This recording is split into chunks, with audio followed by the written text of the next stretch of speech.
Hey guys, this is Ayush Gaur along with my team member Sana. We are going to present here our project that we completed at ACM IIT Dhanbad internship program. As you can see, the project is based on exploratory data analysis. So let's start. So the presentation starts with basic info. This slide presents the course analysis. The pie chart here depicts the number of paid and unpaid courses. Only 8.43% of courses are free of cost, and that's quite easy to comprehend. Authors are spending their time and efforts on these courses, so they definitely want to be paid. Then the second graph depicts courses distribution for different subjects. Web development and business finance contains majority of the courses.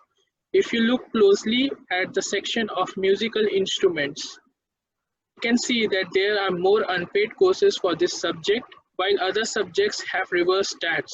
So maybe author teaches musical instruments more out of their passion and love towards music. Now let's move to slide 3. So the slide 3 brings us to the subject analysis. Let's take a look at the graph. It depicts the number of subscribers for different courses, and web development has maximum number of subscribers, which is quite understandable due to the boom in IT industry. But the most interesting thing to see is the graphic design column. It is the second most popular choice. If we move to slide 2, we can see that it has least number of courses. Thus, we can point out the fact that graphic design as a subject has a lot more to offer, and Udemy could look forward to bring more courses for this subject. Now let's take the focus to musical instruments. We can see that subscribers are more for free courses, which simply means that subscribers might be trying to learn it as a hobby or trying few things new, which especially in these pandemic times. Now let's move to next slide. So this slide presents us two graphs. In the left graph, we have shown the number of courses of various subjects and distribution according to the level of courses. The all level columns have most courses irrespective of the subjects. If we look at the expert section, there are few courses of graphic designing and musical instruments.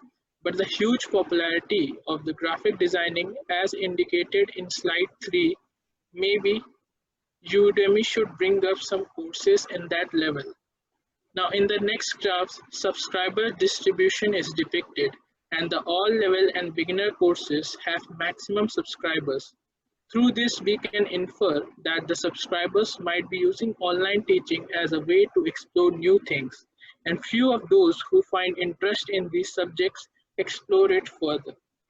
Now let's move to next slide. Okay, so this slide is quite self-explanatory. Here time duration has been depicted for different levels, and all level and beginner level have highest content duration, and it's solely because of the large number of courses available under this section, as we saw in previous slide. Here few generic points are also stated for your reference, like the prices of courses varied from $0 to $200. Expert level has most concentration of high paid courses.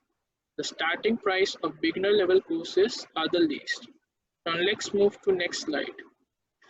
This slide is one of the most interesting ones. We have price distribution for different courses. A good proportion of courses are free, but the $20 mark has the highest share of courses, and it's the basic price of course that Udemy provides in the paid section.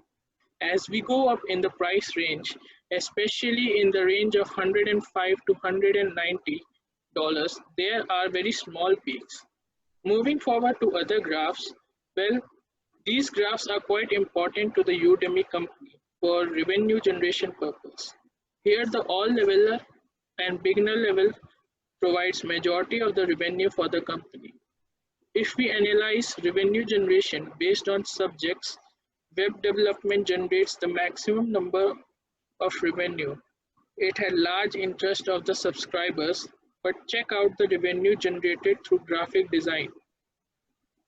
It generates more revenue than the business development, but the latter had a majority of courses. Let's look at slide 2 again.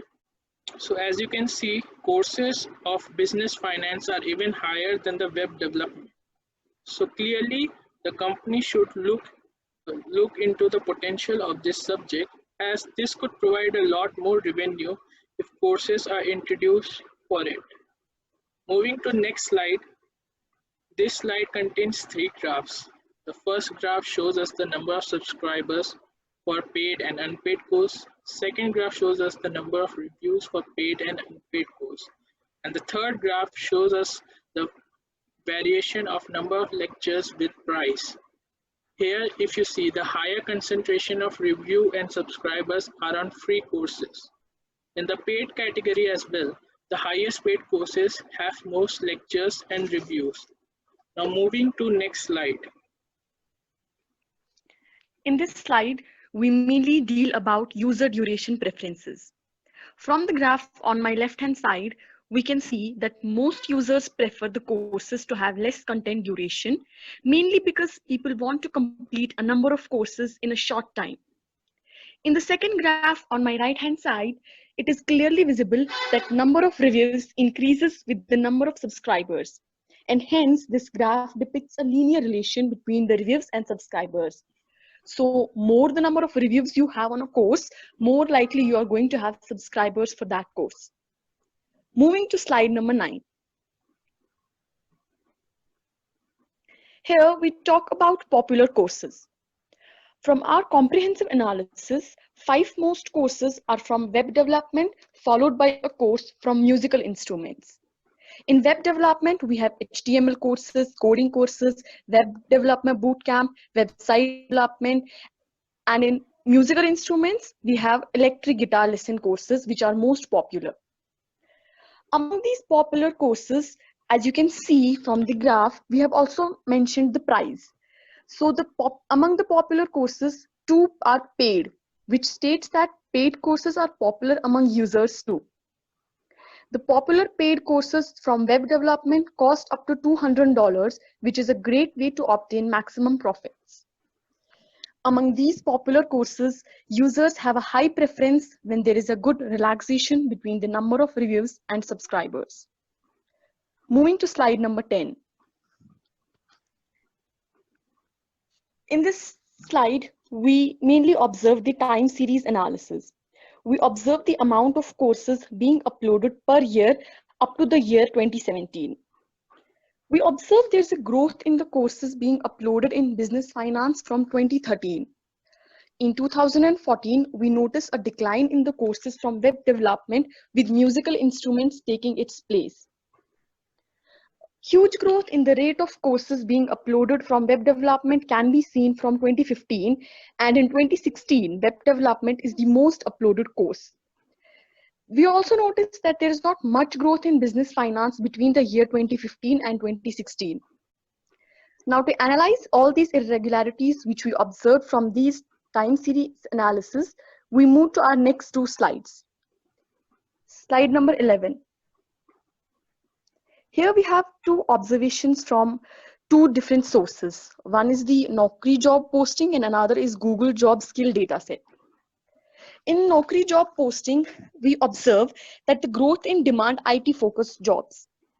People are more driven towards IT sector now. The average salary on business related jobs are declining, whereas it's increasing on IT related jobs. The demand for IT jobs was a steady growth among these years, 2015 and 2016. Now, according to Google job skill dataset, there is a high demand for business financial skills. This explains the reason why industrial experts uploaded business finance courses in high concentration, followed by web development courses. Business finance was in high demands and users preferred web development. Now, this could also potentially create a skill gap between the courses. Moving to slide number 12. According to GoDaddy's research, business and web development go hand in hand in this digital economy, which reflects on higher concentration of courses being uploaded on these domains. TechCity UK website mentions that job skill requirements heavily relied on programming languages like JavaScript and HTML. Now, this explains the most popular courses from our Udemy dataset. In London alone, there was 47% decline in web development jobs in 2014. This can be cross-referenced with the decline in web development courses in 2014 from Udemy dataset. This brings us to the conclusion of our analysis and observations for Udemy dataset.